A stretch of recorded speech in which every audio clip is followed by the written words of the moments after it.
Hola, ya no me voy a presentar por segunda vez. Ya me ha presentado muy bien Jordi. Pero bueno, soy Vicente Díaz, trabajo en Kaspersky Lab como analista de seguridad. Y mi charla de hoy la he llamado 2013 del cibercrimen a la ciberguerra. No tengo muy claro el motivo, me pareció bastante chulo el nombre, pero realmente cuando hablamos de ciberguerra seguramente tiene unas connotaciones más negativas porque guerra es una palabra muy fea, ¿no? El problema es que no hay una definición clara de guerra, ciberguerra, vaya.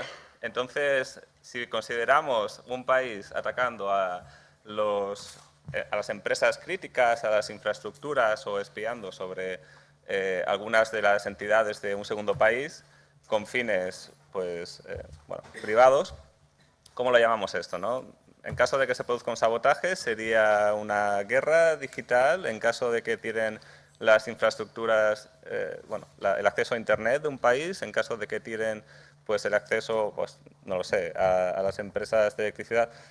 En fin, es difícil definirlo. No obstante, lo que os quiero explicar hoy con esta charla es un poco un panorama de lo que está pasando, más allá de los ataques que todos sufrimos a nivel personal, sino también a nivel de grandes empresas, a nivel de entidades gubernamentales y de infraestructuras críticas, y cómo todo esto pues, va cobrando importancia en el mundo en el que vivimos, ¿no? Un poco os voy a poner las piezas del puzzle y vamos a intentar luego verlas cómo castan todas juntas. A ver si esto funciona.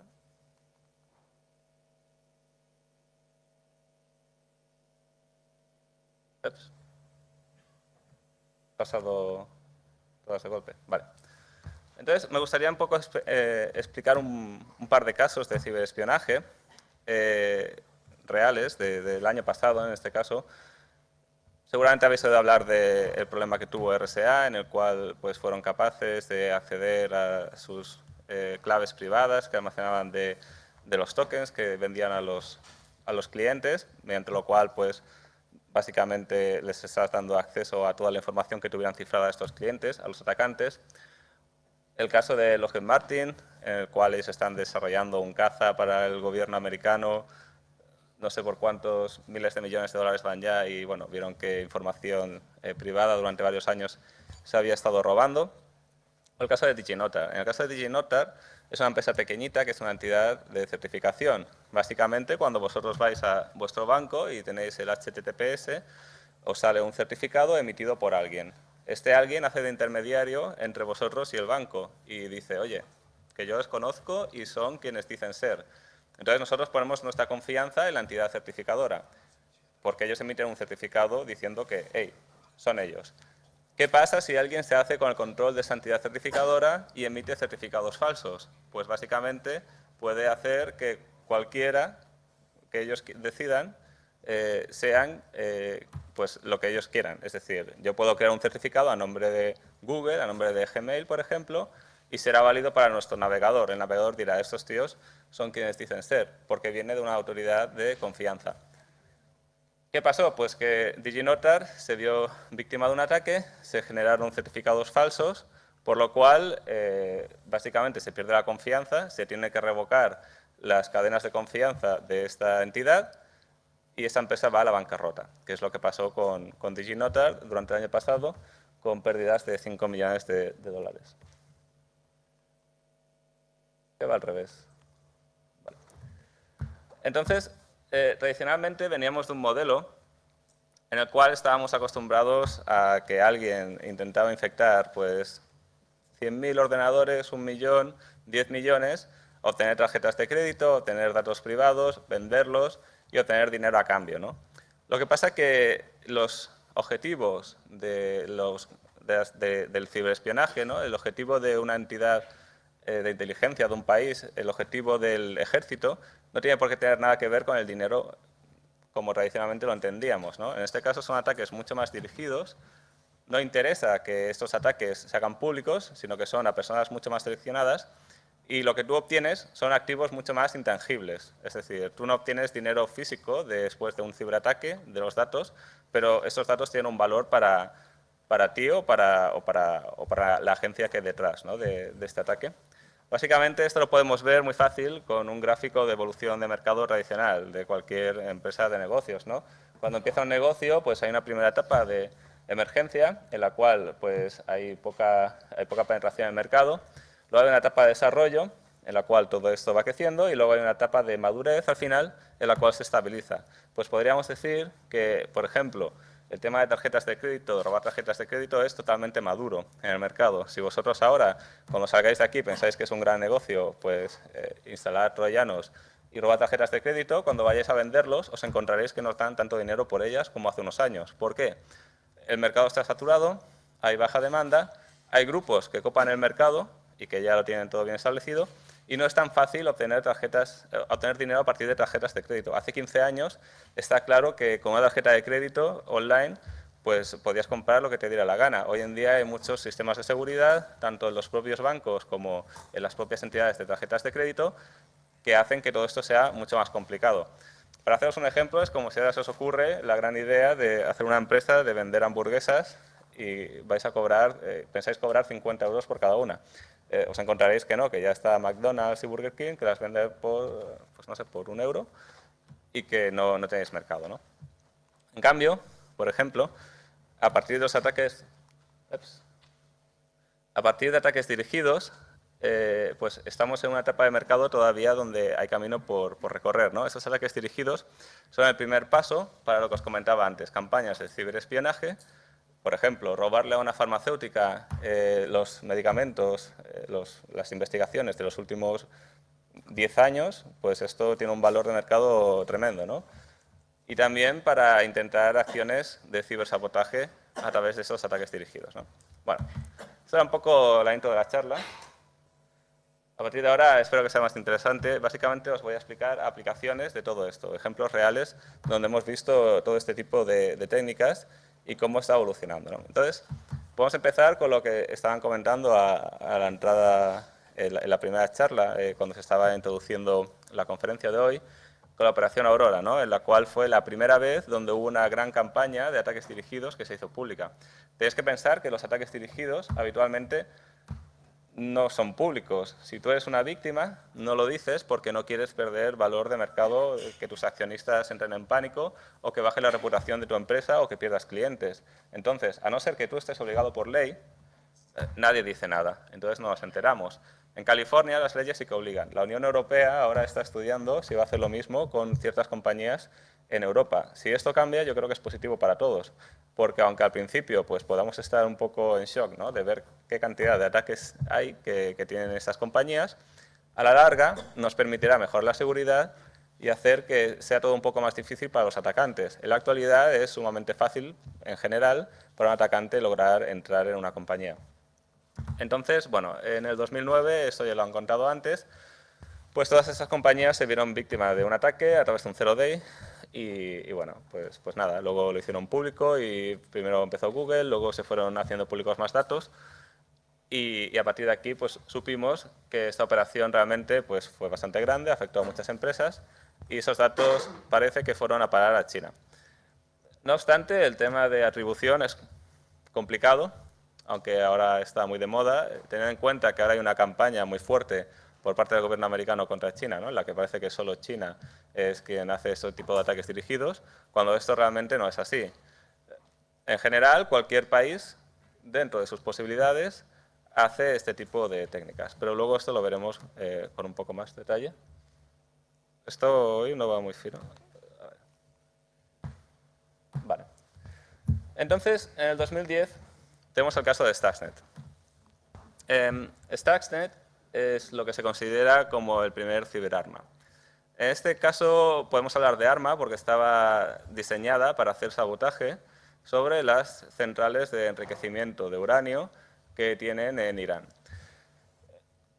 Una central de enriquecimiento de uranio, yo no tengo ni idea de lo que es, pero suena complicado, tendrá mucha tecnología, tendrá hardware muy específico y está claro que un virus cualquiera no es capaz de hacer que las centrifugadoras de uranio fallen de forma aleatoria para volver locos a los técnicos y para retrasar el progreso del desarrollo nuclear en Irán durante 2 o 3 años, ¿no? Está claro que esto se hizo a medida, de forma muy específica, para este objetivo. Podéis pensar quién podría tener interés en esto. Yo creo que es la mejor forma de pensar quién puede estar detrás de este tipo de ataque. Entonces, en este caso, incluso la central no tenía acceso a Internet, fue a través de un stick USB, a través de un empleado, se infectó, luego lo puso en la central, en algún equipo, y a partir de aquí pues, se creó toda la infección masiva. Para que veáis que no es casual nada de esto que pasó, podéis ver algunas noticias, ¿no? Está claro que esto fue una operación no solo virtual, no solo digital, sino también física, como una operación combinada, ¿no? En este caso, la noticia habla de 2 científicos iraníes fueron atacados por gente en motocicleta que manejó entre el tráfico para poner bombas en los coches en los que ellos iban. Otra noticia, esta es más difícil de encontrar, pero el profesor Majid Shariari murió cuando su coche fue atacado en el norte de Teherán. Bueno, este hombre era quien llevaba la lucha contra la infección de Stuxnet en las centrales nucleares de Irán y también con una bomba, si no me equivoco, en su coche, ¿no? Entonces, bueno, veis que claramente hay una parte de esta operación que estaba dedicada para hacer un sabotaje, cibersabotaje, y otra parte que cuando se destapó todo, pues decidieron pasar a la acción, ¿no? Una vez más, podéis pensar quién puede estar detrás, pero en este caso está claro que Stuxnet formaba parte de toda esta operación y que era una pieza desde la cual, bueno, una pieza importante, ¿no? para todo este ataque. Pues llamarlo ciberguerra, cibersabotaje, lo que queráis, pero bueno, creo que queda claro el ejemplo, ¿no? Entonces, un año después, investigando, descubrimos Duqu. Duqu, en principio, era un software espía, también por la zona de Oriente Medio, y en este caso era muy elusivo. Era muy sofisticado y muy elusivo. Elusivo, normalmente cuando hablamos de infecciones, pues a lo mejor encontramos, no sé, 100.000 usuarios infectados, o depende, ¿no?, de lo extendida que esté. Pero en este caso teníamos como unos 50 casos. Y todos los casos eran a gente de perfil muy alto, en Oriente Medio, y el software era muy sofisticado. Además, investigando el software, descubrimos que se basaba en una plataforma de desarrollo que le llamamos la plataforma de la tilde, porque empezaba por una tilde el path donde estaba, es un nombre tan estúpido como cualquier otro. Y esta plataforma de la tilde es también en la que se basa Stuxnet. Entonces ya tenemos la conexión de la misma plataforma. En algún momento parece que los desarrolladores de ambos casos tuvieron algo en común. Y también tenemos la zona de espionaje, ¿no? Entonces parece que esto también pudiera estar relacionado. Esto fue en el 2011. En el 2012, Flame. ¿Qué es Flame? Flame, pues, es otro software, también espía, pero en este caso, normalmente el software malicioso es extremadamente pequeño para pasar desapercibido. Aquí estábamos hablando de un software que tenía unos 20 megas en total, lo cual es extremadamente grande, ¿no? Normalmente estamos hablando de códigos maliciosos entre 100 y 500K. Aquí estamos hablando de 20 megas, es un tamaño muy grande, ¿no? Está escrito de forma muy modular, muchos módulos, cada módulo haciendo muchas funcionalidades distintas. Parece ser pues, que en función de la víctima tú eliges qué módulos quieren que actúen. También tenía un componente de espionaje y demás. Viendo la zona, una vez más, pues nos encontramos la misma zona geográfica del mundo. En este caso, Irán, básicamente. También en la zona Palestina, Israel, Sudán, Siria, Líbano. Y bueno, cuando empezamos a hablar de que este software malicioso, que era interesante, que era importante, un poco, bueno, mucha gente decía, bueno, ya están los pesados de Kaspersky hablando otra vez, siempre como que cada año quieren encontrar la super gran cosa, hasta que se descubrió la madre de todos los zero days, ¿no?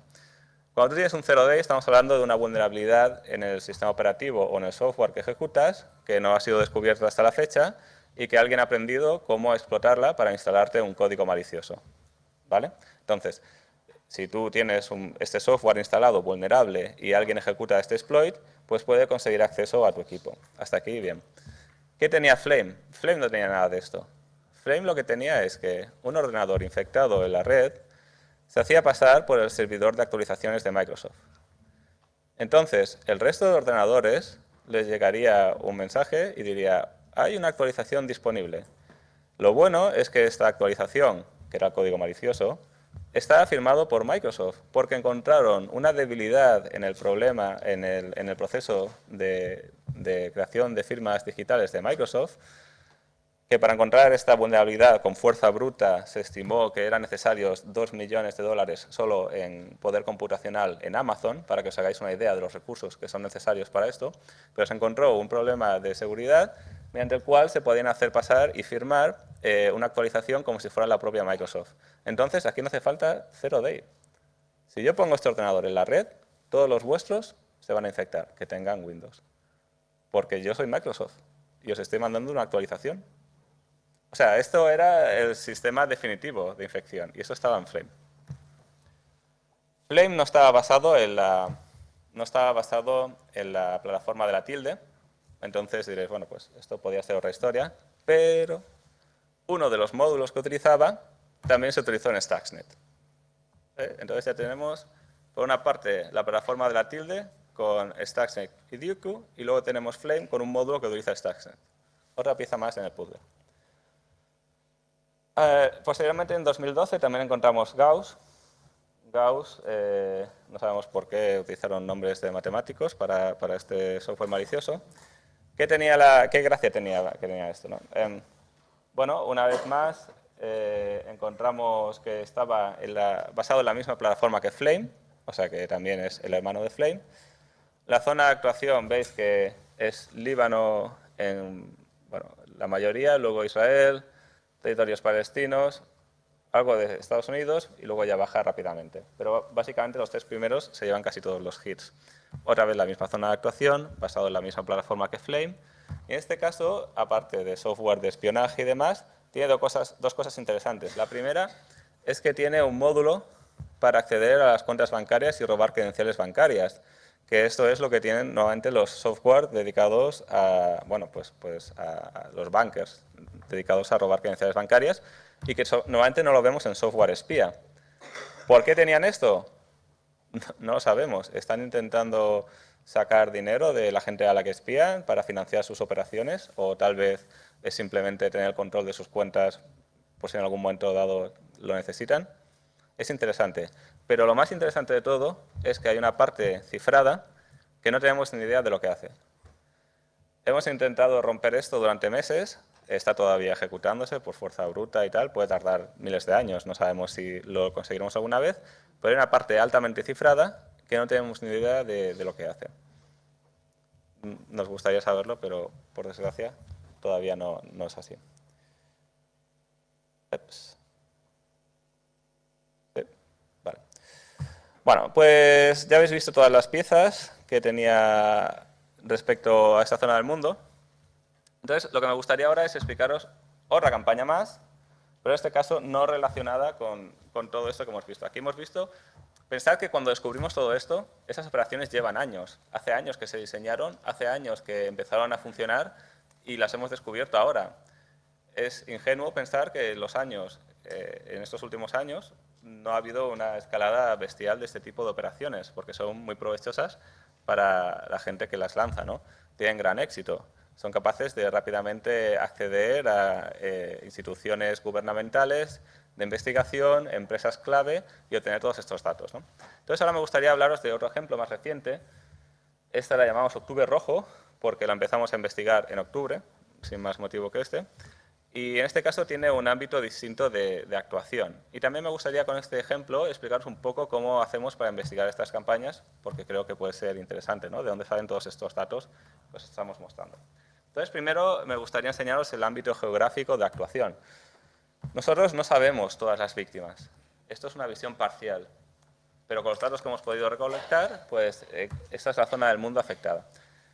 Las bolitas, si no lo veis, pues son el tipo de perfil de víctima, ¿no? Que son desde gobierno, diplomático, instituciones de investigación,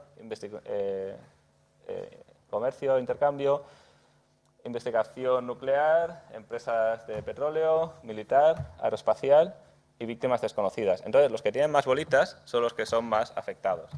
Podéis ver que los que tienen más bolitas son Afganistán, Azerbaiyán, Bielorrusia, Emiratos Árabes Unidos, Rusia. Entonces ya veis que esto tiene más un Vemos un tufillo de Europa del Este, ¿no? Por lo que parece. Digamos que aquí tenemos a otros amigos detrás, pues también investigando el tema. Entonces, me gustaría explicaros de dónde sacamos los datos. Por una parte, nosotros tenemos entre todos nuestros usuarios, pues cuando detectan infecciones, ellos pueden participar en enviar esos datos de forma automática, así nos facilita a nosotros la vida de encontrar, de detectar infecciones y rápidamente crear una vacuna. A partir de estos datos anónimos, pues podemos ver cuántos usuarios se han visto afectados. De aquí conseguimos 300 sistemas. Y el otro método es hacer el sinkhole. Un sinkhole básicamente es, pues, si tú detectas los dominios que está utilizando una campaña para enviar los datos maliciosos, pues tú vas al registrador del dominio y le dices, oye, estos datos te podemos probar, o sea, estos dominios te podemos probar que se están siendo utilizados para una campaña maliciosa, o a lo mejor necesitas una orden judicial, depende de cómo cooperen, y lo que haces es redirigir, en vez de a la IP del dominio original, redirigirlo a una IP tuya donde colectas los datos automáticamente. Así sabes las víctimas, el perfil que tienen, y les puedes avisar, les puedes decir, oye, no lo sabes, pero estás afectado por una campaña de espionaje y tal, que es lo que hacemos nosotros, ¿no? Estos son los dominios. Como veis, los dominios son Shell Update, Microsoft MSDN, Microsoft Windows Genuine, Windows Online Update, etc. Todos estos dominios, evidentemente, tienen el nombre escogido para pasar desapercibidos. Si tú eres un administrador de sistemas o tienes un IDS, un IPS o lo que sea, y ves pues, que ha habido una conexión a Windows Online Update, pues seguramente no es algo que te llame la atención, te pasa desapercibido. Vale, aquí, ¿cómo se distribuyó esta campaña, ¿no? Pues esta campaña, básicamente, para conseguir las infecciones de todas estas víctimas que hemos visto, se distribuyó mediante correos electrónicos con un adjunto. Algo tan triste como esto es muy lamentable, ¿no? Porque seguro que ninguno de vosotros habréis ningún adjunto sospechoso, pero está claro que en el mundo todavía hay gente que no es así. Y lo más triste es que si veis el perfil, pues son instituciones gubernamentales, son embajadas, son diplomáticos, y si les llega un correo, la mujer del embajador o coche diplomático a la venta o Irán-Siria y el equilibrio de poder en el Medio Oeste, etcétera, pues todavía lo siguen abriendo. Y como veis, los exploits, las vulnerabilidades son todas viejas. De hecho, un equipo actualizado seguramente no sería vulnerable a nada de esto. Entonces, estamos hablando que el mundo real muchas veces es mucho peor que lo que predicamos, ¿no? Pensamos que todo esto está superado, estamos todavía en pañales. Entonces, ¿qué pasa? Que al final, tanto predicar y a veces cosas tan avanzadas y el camino más fácil es ir por aquí, ¿no? Pero bueno, esto ha pasado muy rápido. Vale, entonces, el ataque, bueno, básicamente exportaba estas vulnerabilidades, un dropper, se conectaba a los servidores de control, aquí no hay nada raro, es que voy un poco más de tiempo. Los servidores a los que enviaba los datos, pues tenían dos niveles, hasta lo que hemos visto, estos en Rusia, Austria y Alemania, el segundo nivel en Rusia, Alemania y otro en Rusia también. A partir de ahí no hemos visto nada más. Básicamente, tú vas creando líneas de servidores y cuando ves que te detectan empiezas a cerrar servidores por el otro lado. Entonces, los investigadores se quedan en el medio. No sabemos dónde estaban los servidores reales, destinatarios finales, ¿no? de toda esta información. En cuanto a lo que hablamos antes de qué hace, ¿no? Bueno, aparte de acceder a tus documentos, correo, credenciales y captura teclado, que es lo que hace todo el mundo, tenía un par de cosas interesantes. La primera era acceder a la configuración de los dispositivos de red que tenías.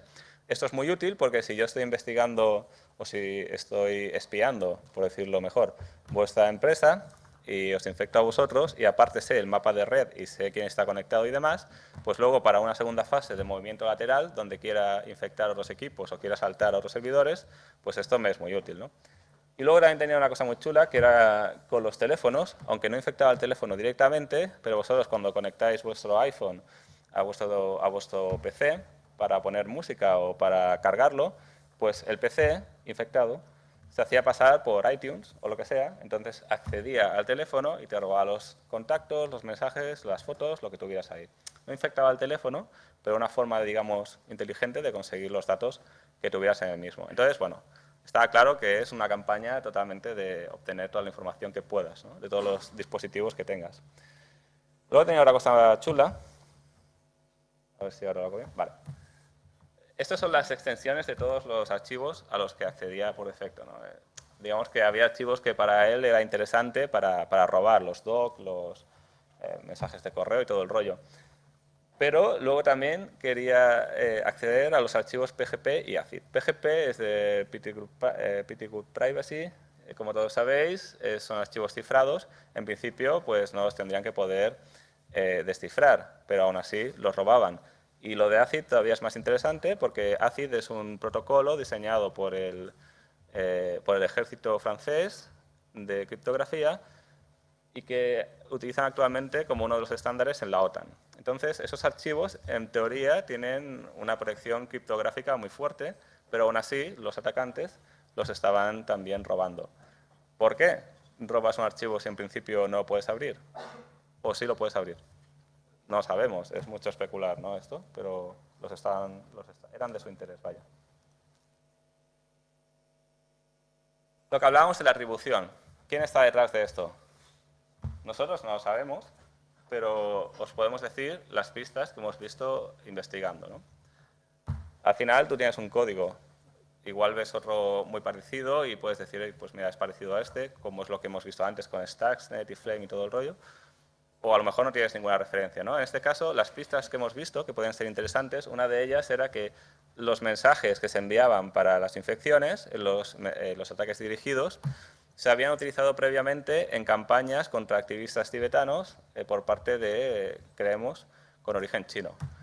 Estos mensajes, esos documentos, una vez que son públicos, que se han utilizado en una campaña, no son muy difíciles de obtener. De hecho, seguramente si os pusierais los conseguiríais y simplemente es cambiar lo que infectaba anteriormente contra los activistas tibetanos y poner tu infección, la que a ti te dé la gana. En este caso, esto no es una pista muy buena porque pueden haber estado reutilizados, pero es así.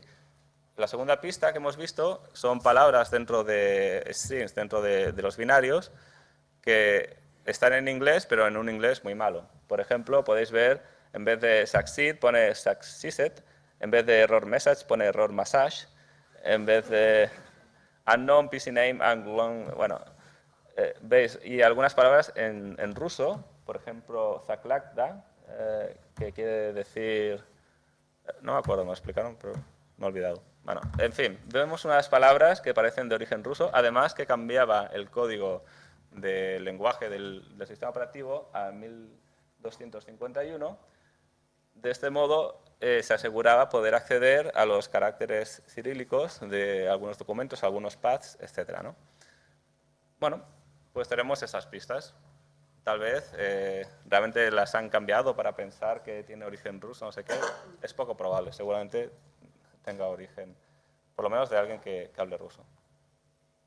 Bueno, entonces veis un poco la tendencia, ¿no? Estamos viendo cómo durante los últimos años este tipo de ataques van en aumento contra infraestructuras críticas, diplomáticos, empresas importantes, etcétera, ¿no? Al final hay mucha gente que piensa, bueno, yo nunca sería una víctima de esto, pero realmente pues puede ser que sí que lo seas, aunque tú no lo sepas, no depende de ti.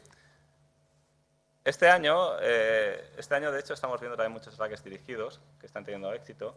Algunos de los más sonados han sido, pues, por ejemplo, con Apple y Facebook, de los cuales se les infectó con un método que se le llamó luego el water hollering. Básicamente significa que si tú sabes que todos estos tipos están accediendo normalmente a un foro, pues en vez de enviarles un mensaje directo a cada uno, lo que haces es infectar el foro para que tienes una alta probabilidad que esta gente al final pues resulte infectada y tú puedas acceder a partir de ahí a su empresa, ¿no?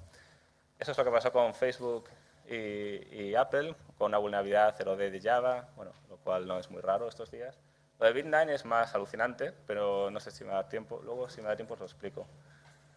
Y bueno, Miniduke es uno que también vimos, ataques contra activistas tibetanos y yogures, creo que luego David os va a comentar más de esto. Aquí también tenía cierta gracia que había un componente móvil para este ataque, es decir, no solo intentaba infectar el PC, sino también infectar el teléfono. Entonces veis cómo este tipo de ataques, pues vaya, no son la excepción, sino que se están convirtiendo casi en la norma, ¿no? No infectar a mucha gente, sino...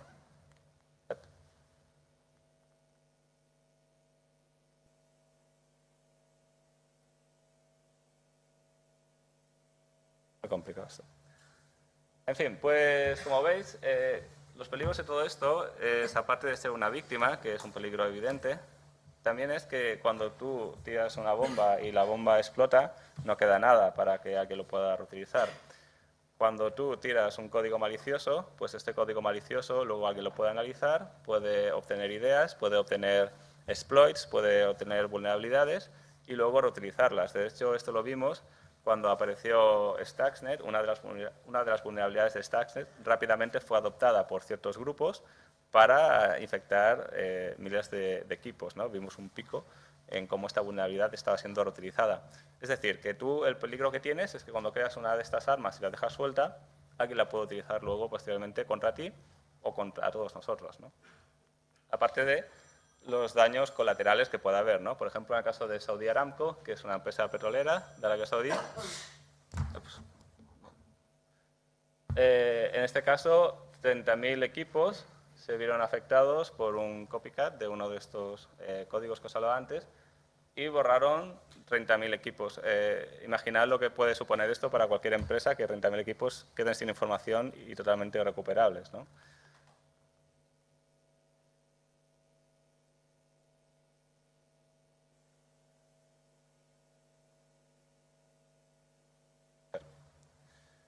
En el caso de Stuxnet, que era lo que hablábamos antes, siendo un ataque tan dirigido y tan específico, no obstante, infectó a más de 150.000 usuarios en todo el mundo. Stuxnet tenía ciertas protecciones, como que no se tendría que ejecutar si no estaba en ciertas zonas geográficas, o que a partir de tal día moría y no volvía a ejecutarse. No obstante, y a pesar de ser tan específico, ciertas de las características contra los PLCs de Siemens que se encontraban en la central nuclear también las tenían otras empresas y se vieron afectados por este problema. Al final, 150.000 usuarios que se vieron afectados por este problema y, bueno, con pérdidas para empresas como Chevron, ¿no?